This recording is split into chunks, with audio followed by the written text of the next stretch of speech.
So poetic knowledge, when you create, for example, a boat, right? The first people who made boats made a boat, and then they reflected on whether or not it did what they wanted to do, and they, change it and improve it. But for Maritain, poetic knowledge recovers this idea that the soul is known in the experience of the world, and the world is known in the experience of the soul. Again, those sound like just a lot of words, but ask yourself, has there been some time when you have been moved by an experience of beauty or a feeling, an intuition that there's a totality, that there's a wholeness to the world? And Maritain wants to argue that it's this creative intuition and this poetic knowledge that we perceive that what we're creating and who we are participates in something big, in this wholeness, but that we have a vocation to work that out in the world. So he's trying to distinguish our action in the world as not simply being reactive to external stimuli, or even satisfying these basic needs of food or power or reproduction, but saying that we have not only, passions, but we have a heart, a center, where all of our actions and passions come together. And it's that creative intuition, that poetic knowledge becomes kind of, he calls this the spiritual pre-conscious, right? And he's trying to distinguish it from Freudian psychology or from postmodernism, and trying to ground the self as having this core that's integrated, mind, body, and spirit, and where the practical and the contemplative kind of come together in this experience of the totality. So much about this I want to understand better. Everything from the way in which music can function to help us understand reality and life, to this discussion of intuition and poetry. I want to push a little bit deeper into because I'm still a little unclear about what poetic knowledge means. I think I have a grasp on it, but not a deep grasp. And you connect it with intuition, or he connects it with intuition. Am I correct about that? Mm-hmm. Yeah. So it's I'm struggling here. So tell me if I'm running in the wrong direction. But there's something about the way in which real poetry, a poem, can find a way of capturing something in words that a syllogism can't, or that other more declaratory statements can't capture.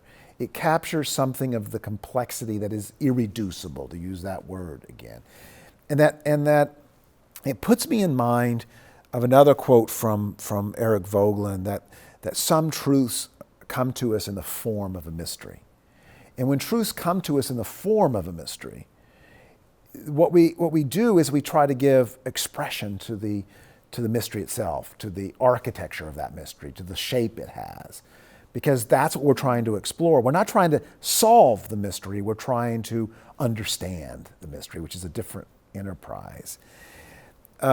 So have I captured part of this that there's something about us that has an intuition about many things, presumably, and that the attempt to give it expression and to understand it requires it to take forms that science, as we understand that word at least, can't provide, right? But poetry, music, these are not only attempts to give an account for some experience, but also to explain in its own way experience that can't be explained or can't be given an account for in any other way. Have I captured that?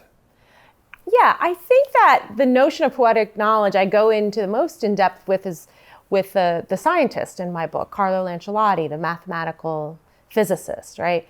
So poetic knowledge isn't only, as we talk about in that chapter, isn't only writing poems, but it's starting with the premise that the human being, as you mentioned, has an irreducible depth that's participating in a mystery of reality. And that the things we make in this world, whether they be objects of art or scientific objects, are in some ways, actually in many ways, as Lancilotti describes, the engine of human creativity isn't the scientific experiment. It's the human person capable of conceiving of something that does not yet exist, but might possibly exist. Again, whether that be a work of art or a motorcycle. And some people use the word imagination to capture part of that the imaginative is that which is somehow capable of integrating the part with the whole which is intuited, and the part which we may actually experience in some direct way. Right, and remember what I said in the discussion on Dewey. He doesn't believe that there's a fundamental underlying total principle that unites all things in nature, right?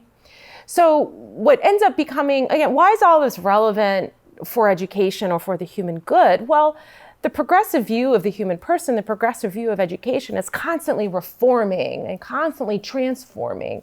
Maritain's warning is that can become prey to trends. And although progressivism says we're supposed to be open to scientific innovation, it ends up squashing the very principle of that innovation, which is human creativity, which has this capacity to imagine the whole and then develop in the world a part of where that belongs. But the difficulty I see with pragmatism or progressivism is that it lacks an integrative principle where the things that we create in the world don't, by definition, necessarily all come together in any fashion. And Maritain is trying to say, no, there is a unity to all of reality, and that human beings have this capacity at the same time to create a particular thing that works in the world, to imagine how all of that fits into this larger whole.